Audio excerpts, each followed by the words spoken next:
Welcome to another Zennio UK video. So today I'll be using a thermostat in a Z35. For those of you who know how our thermostats, Zennio thermostats work, you will know these are modules and they are the same in every device that has a thermostat.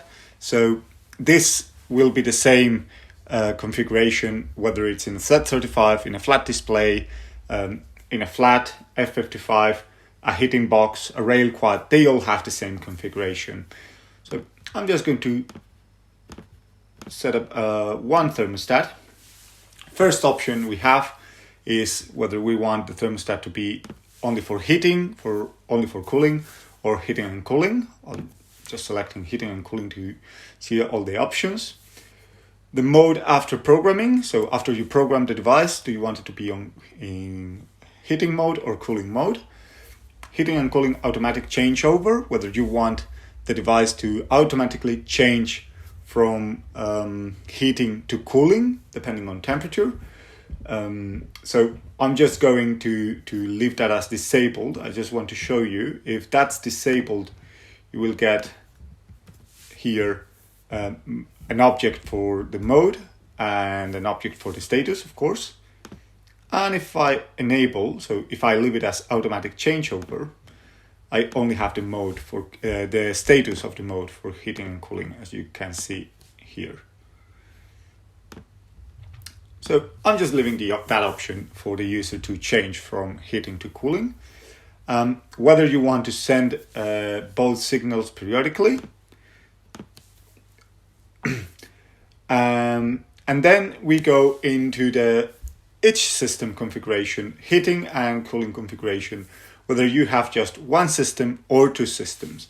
So say if you have underfloor heating, but also AC, and you want to use the AC in heating mode just as a boost, you could use two systems in heating and cooling, and then you get an activation band and a hysteresis for the heating system. And which system do you want to be the main system? In cooling, you get exactly the same thing. So I'm just going to go and leave it as one system. The configuration is very much the same, other than that band that we just saw.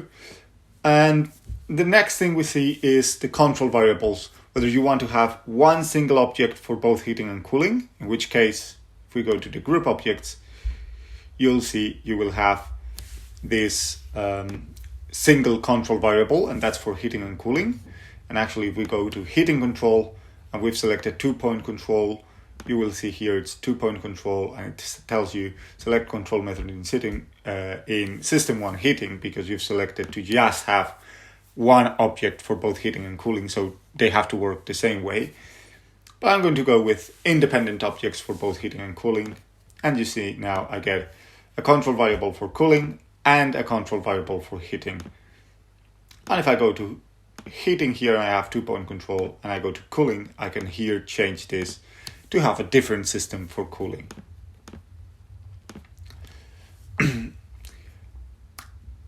Now, the next thing to decide is whether we want to use a basic or advanced thermostat.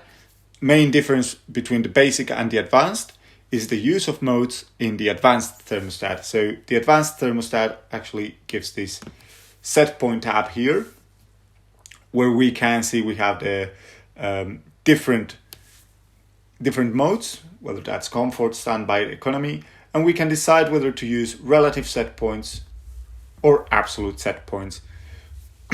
And then comfort prolongation, window status, whether we want to make to change modes with just 1-bit objects and this type of things. For now, I'm just going to leave it as basic. I just want to show the functionalities.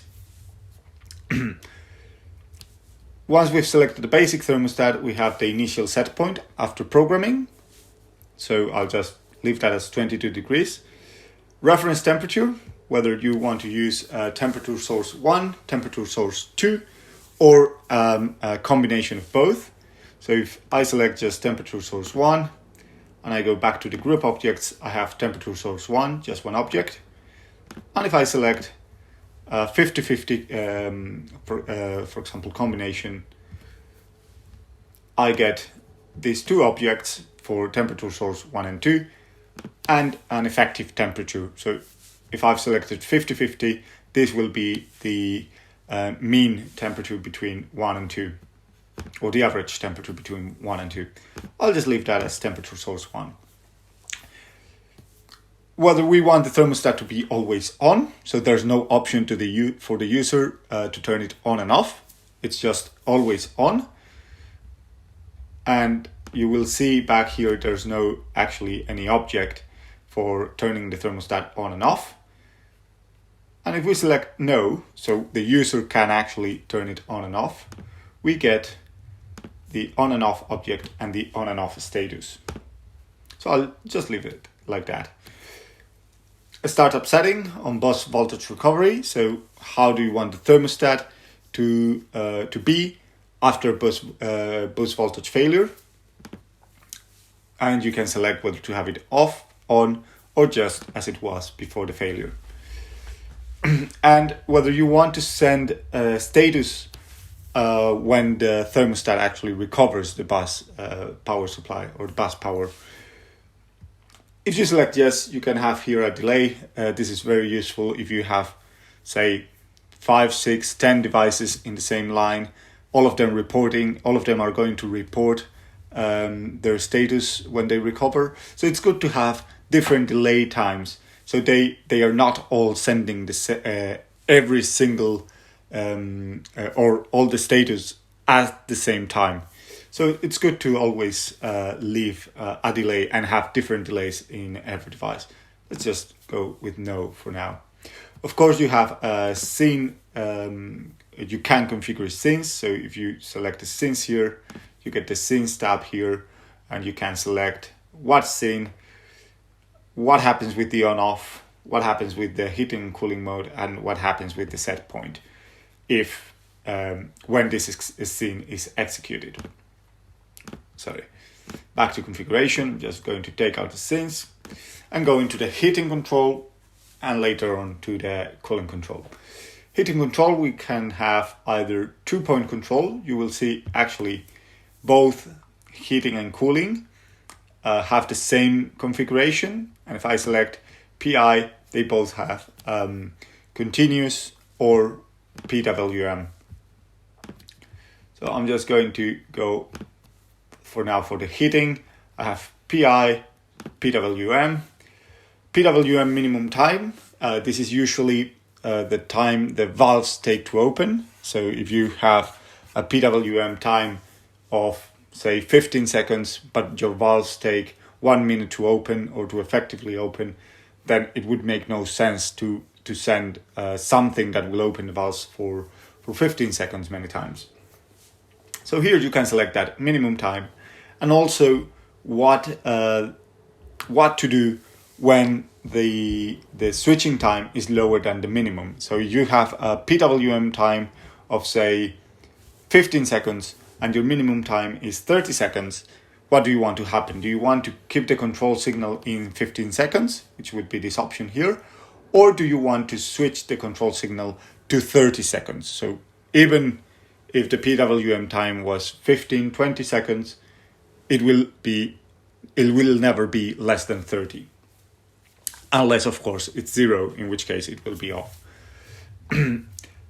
PI cycle time. So let's just say this is just selecting the time for the for the PI cycle. 15 minutes is usually good time for underfloor heating. And then the control parameters.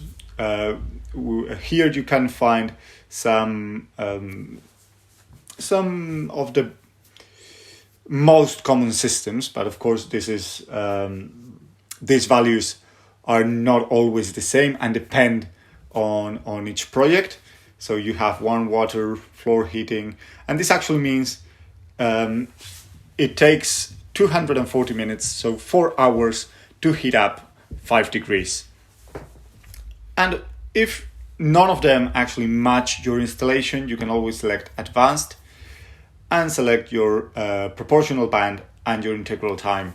So, which essentially means, again, that it takes, in this case, 150 minutes, so 2.5 hours, to heat 4 degrees, to make a change of 4 degrees. Let's just leave it as it is. Whether you want to restart accumulated error on saturation, yes or no, and whether you want to have a rescinding period for this signal, so just for heating, if you want this signal to be sent constantly every 30 seconds, whether it's on or off, if you want this to be resent periodically. If you go to the cooling control, very much the same, 2-point control or PI, PWM, and we have the same options, but here for cooling rather than heating. Now, if we go to the objects as it is now, you will see you have this temperature source 1, because we selected to just have one source. Just go into create a new address here and call it temperature reference 1.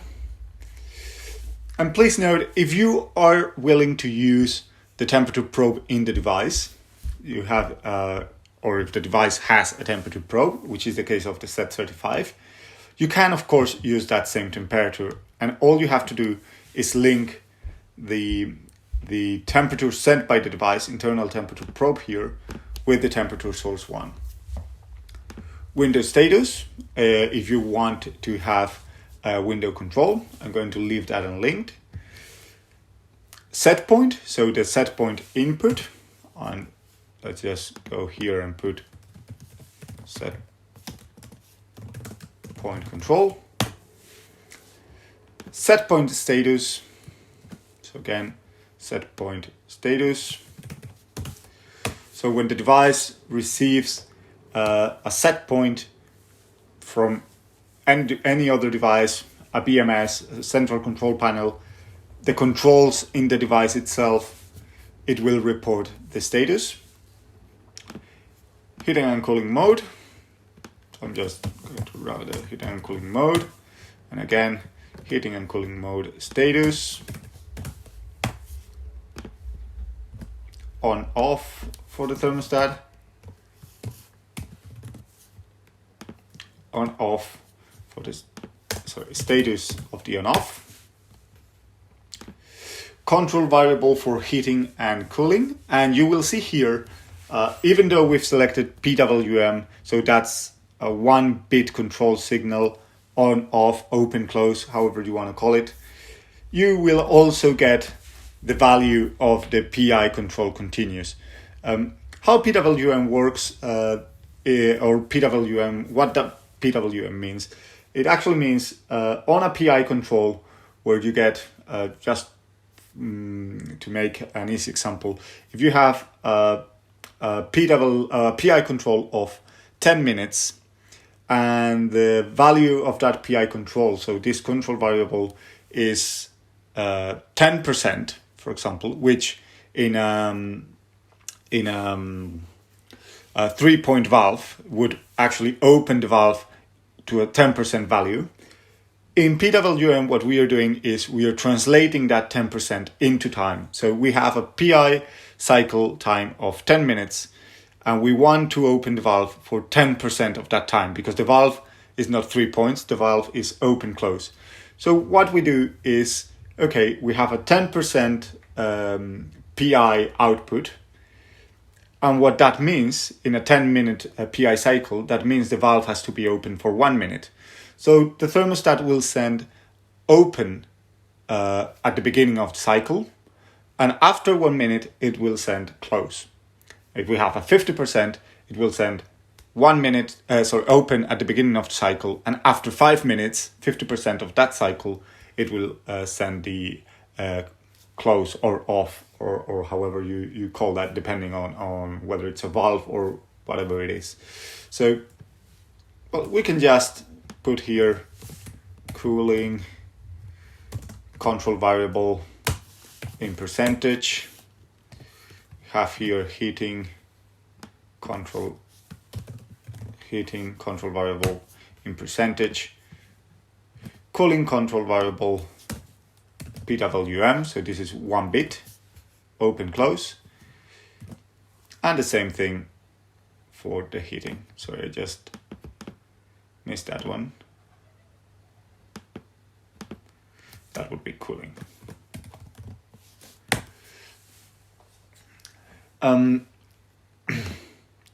And then you also get, so we have the control variable heating, cooling in 1 byte, control variable heating, cooling in 1 bit, and we also get this PI state for cooling and heating. This PI state, it's explained here. It's basically if the PI signal is 0%, it will send a 0. If it's greater than 0%, it will send a 1. This is generally useful if you want to know whether the system is cooling or heating on a certain time period. So say, for example, you've got a house, you've got an installation and you're heating with underfloor heating. The room temperature is 20 degrees and you want to achieve 21. So many times you will see there's no demand, because if the system has been heating already and you're just looking to the PWM signal, that's probably going on for 10% of the time. So 90% of the time it will look like there's no demand in the system. But there is actually demand. So there's demand at a 10%. So that demand is taking place for only 10% of the time. Because if you left that for 100% of the time, you would be, of course, heating too much the room or the installation. So this signal is very useful to actually show or somehow show the demand to a user. So he knows, okay, it's 20, I want to achieve 21, and there's demand. And not try to confuse him with that 10% value, which many times it will be a bit more difficult to explain. Hope you liked the video, and as always, feel free to leave a comment if there's anything you would like us to cover in a following video. Thanks for watching.